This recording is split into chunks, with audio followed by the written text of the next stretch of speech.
Break के बाद स्वागत है आप सभी का। प्रदेश में 29 जून से हाईकोर्ट से लेकर अधीनस्थ अदालतों में नियमित सुनवाई हो रही है, लेकिन हाईकोर्ट को छोड़कर प्रदेश के अन्य अधीनस्थ अदालतों में कोरोना एडवाइजरी का पालन नहीं हो रहा। न्यूज 18 राजस्थान की टीम ने इसकी पड़ताल की। कोरोना के कारण करीब 3 महीने तक वीसी के जरिए सीमित सुनवाई करने के बाद 29 जून से हाईकोर्ट और अधीनस्थ अदालतें खुल गई हैं।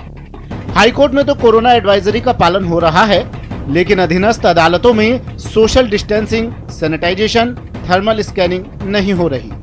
न्यूज 18 राजस्थान की टीम ने जयपुर के सेशन कोर्ट में पड़ताल की तो चौंकाने वाले नजारे दिखे। अनलॉक 2.0 लागू हो चुका है और देश भर में सोशल डिस्टेंसिंग के साथ साथ सैनिटाइजेशन और थर्मल स्कैनिंग के उपयोग को बार बार दोहराया जा रहा है। लेकिन इस वक्त हम लोग जयपुर के सेशन कोर्ट में खड़े हैं। इसका ये गेट नंबर 3 है। पहले यहाँ पर लॉकडाउन के समय गेट नंबर 1 ही शुरू था और वहाँ से एंट्री के समय सोशल डिस्टेंसिंग के साथ साथ थर्मल स्कैनर और सैनिटाइजेशन के बाद ही किसी को एंट्री दी जा रही थी। लेकिन जब से ये गेट नंबर 2 यहाँ पर खोला गया है, यहाँ पर आप देख सकते हैं इस गेट पे सैनिटाइजेशन या थर्मल स्कैनिंग जैसी कोई व्यवस्था नहीं है। ये एक मुख्य द्वार है जो कि कॉरिडोर के अंदर एंट्री करने का रास्ता है। यहाँ से कोर्ट परिसर और कोर्ट रूम्स के बाहर पे एंट्री की जाती है। लेकिन यहाँ भी आप देख पाएंगे कि किसी तरह की थर्मल स्कैनिंग नहीं हो रही है। बेरोक-टोक जो है अधिवक्ता यहाँ से एंट्री करते हैं। हालांकि जो गेट नंबर 1 से आप एंट्री करते हैं तो वहाँ पर जरूर थर्मल स्कैनिंग और तमाम तरीके सैनिटाइजेशन की व्यवस्था है। लेकिन इसी तरह के तकरीबन 4 से 5 गेट हैं जो कि कोर्ट परिसर के अंदर एंट्री होती है वहाँ से, लेकिन वहाँ पर किसी भी तरह की कोई सैनिटाइजेशन या थर्मल स्कैनिंग की व्यवस्था नहीं की गई है। सेशन कोर्ट के गेट नंबर 3 से एंट्री करने के बाद की स्थिति चौंकाने वाली थी। हमारी टीम आगे बढ़ी। आगे बढ़ने से पहले जानते हैं जिला एवं सत्र न्यायालय के कुछ आंकड़ों पर। पिछले माह इसे 2 भागों में बांट दिया गया। अब जयपुर शहर में 2 सेशन न्यायालय हो गए हैं। जयपुर मेट्रो 1 सेशन न्यायालय, जयपुर मेट्रो 2 सेशन न्यायालय। यहाँ फिलहाल शिफ्टिंग का काम चल रहा है। यहाँ की बार में करीब 14,000 वकील रजिस्टर्ड हैं। यहाँ 7 से 8,000 वकील हमेशा रहते हैं। कोरोना काल में 4 से 5,000 वकील आ रहे हैं। कोर्ट स्टाफ और पक्षकारों की संख्या अलग है। कोर्ट परिसर में वकीलों की खासी भीड़ देखने को मिली। कई जगह गंदगी और फाइलों के अंबार लगे हुए नजर आए। कोर्ट की नई बिल्डिंग की अधिकतर लिफ्ट खराब होने से वकील सोशल डिस्टेंसिंग की धज्जियां उड़ाते हुए लिफ्ट में ठसाठस भरे थे। प्रदेश में 29 जून से सभी अदालतों को नियमित रूप से खोल दिया गया है और नियमित सुनवाई वहां शुरू हो गई है। लेकिन हाईकोर्ट के अलावा प्रदेश के अधीनस्थ अदालतों में स्थिति अच्छी नहीं है। आप तस्वीर देख सकते हैं, सेशन कोर्ट के लिफ्ट के बाहर की तस्वीर है। आप देख सकते हैं कि किस तरह से सोशल डिस्टेंसिंग की धज्जियां उड़ाई जा रही है। जो लिफ्ट है वो काफ़ी कम है, 2 या 3 लिफ्ट यहाँ पे काम कर रही है और बाकी 8 मंजिला बिल्डिंग है। ऐसे में वकील मजबूरन इसमें जो है ठठाठस होके जा रहे हैं और सोशल डिस्टेंसिंग की जो बात की जा रही है सभी जगह पर वो यहाँ पर कहीं भी दिखाई नहीं देती है। हाईकोर्ट के आदेश के बाद जयपुर में 2 कोर्ट बनाई दी गई थी। ऐसे में यहाँ पर अभी फिलहाल शिफ्टिंग का काम भी लगातार जारी है। इन्हीं लिफ्ट से जो है वकील और पक्षकार ऊपर जाते हैं और इन्हीं लिफ्ट के जरिए जो है वो सामान को भी शिफ्ट किया जा रहा है। और तस्वीरों के माध्यम से आप देख सकते हैं कि किस तरीके से यहाँ पर सोशल डिस्टेंसिंग की धज्जियां उड़ाई जा रही है। और यही वजह है कि बार काउंसिल ऑफ राजस्थान के चेयरमैन ने भी एक लेटर सीजे को लिखा है और ये कहा है कि सेशन कोर्ट्स के अंदर जो है व्यवस्थाओं को सुधारा जाए, वहाँ पर सोशल डिस्टेंसिंग सहित थर्मल स्कैनिंग और सैनिटाइजेशन की प्रॉपर व्यवस्था की जाए। क्योंकि कई जगह से शिकायतें आ रही है। जब जयपुर में यह हाल है तो आप अंदाजा लगा सकते हैं कि प्रदेश की जो दूरस्थ अदालतें हैं, अधीनस्थ अदालतें, वहां क्या स्थिति हुआ करती होगी। बार काउंसिल ने चीफ जस्टिस ऑफ राजस्थान को सेशन कोर्ट की व्यवस्था सुधारने के लिए पत्र लिखा है। सीजेआर सेशन कोर्ट का दौरा कर सकते हैं।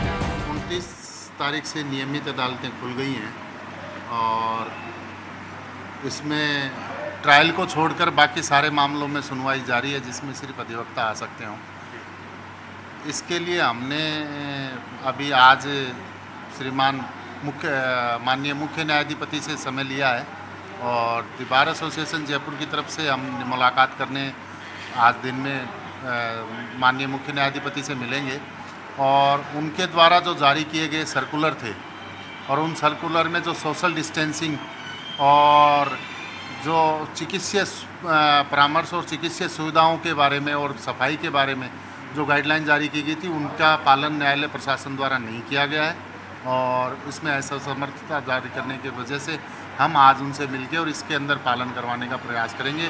जयपुर की सेशन कोर्ट में जब ये हाल है तो अंदाजा लगाया जा सकता है कि प्रदेश में अन्य जगहों पर क्या हाल होगा। उम्मीद है जल्द कुछ कार्रवाई हो ताकि कोरोना को फैलने से रोका जा सके। सचिन कुमार, न्यूज़ 18 राजस्थान, जयपुर। एक बड़ी खबर इस वक्त हमें मिल रही है। सीकर में ईडी की बड़ी कार्रवाई। एग्री बायोटेक इंडस्ट्रीज लिमिटेड के खिलाफ आरोप पत्र दायर हुआ है। कंपनी से जुड़े कई निदेशकों के खिलाफ भी आरोप पत्र दायर किया गया है। ये जो कार्रवाई हुई है ये पर्यावरण और प्रदूषण से जुड़े मामले में हुई है। पीएमएलए एक्ट के तहत ईडी ने मामला दर्ज किया था। 8 करोड़ 38 लाख रुपए की गड़बड़ी का मामला। इस मामले में जांच करते हुए ईडी ने आज बड़ी कार्रवाई की है। आरोप पत्र दाखिल किया गया है। ज्यादा जानकारी के लिए बात करते हैं सहयोगी शंकर आनंद से। शंकर, क्या जानकारी है?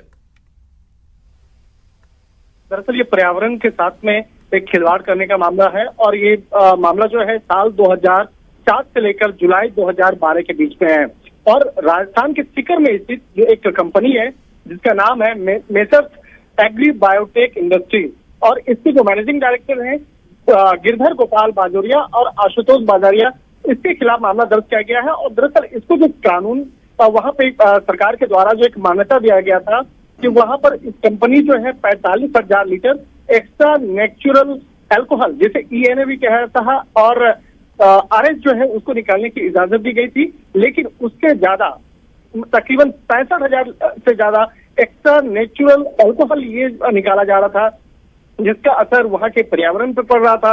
और इसी बात को ध्यान में रखते हुए जो निकाला जा रहा था तो इससे सरकार को तकरीबन 8 करोड़ 38 लाख रुपए का नुकसान हुआ है। यह शुरुआती तौर पर रुझान पाया गया कि 8 करोड़ 38 लाख रुपए का नुकसान है। लिहाजा इस मामले की गंभीरता को देखते हुए केंद्रीय जांच एजेंसी इस मामले की तफ्तीश कर रही थी और ईडी जो है इस मामले में पीएमएलए एक्ट के तहत मामला दर्ज की थी और इसके साथ साथ जो मनी लॉन्ड्रिंग एक्ट जो है इस मनी लॉन्ड्रिंग एक्ट के तहत इस मामले पर कार्रवाई करते हुए इस मामले पर पहले भी कार्रवाई हुई है, लेकिन अब इस मामले में आरोप पत्र दायर किया गया है और आरोप पत्र दायर करने के बाद इस कंपनी और कंपनी से जुड़े हुए जो निदेशक हैं उसके बारे में जानकारी दी गई है कि किस तरह से पर्यावरण के साथ वहां खिलवाड़ किया गया और वहां पर राज्य सरकार के द्वारा जो एक कानून के तहत जो उसे प्रावधान दिया गया था लेकिन उससे कहीं ज्यादा ये इसका पर्यावरण को नुकसान करते हुए वहां पर इसका फायदा उठा रहे थे और जिसके चलते 1 करोड़ रुपए बना रहे थे। लिहाजा इस मामले में कही जा सकती है एक बड़ी कार्रवाई है और इन तमाम आरोपियों के खिलाफ और कंपनी के खिलाफ ईडी ने चार्जशीट दायर किया है। जी शुक्रिया तमाम जानकारी के लिए।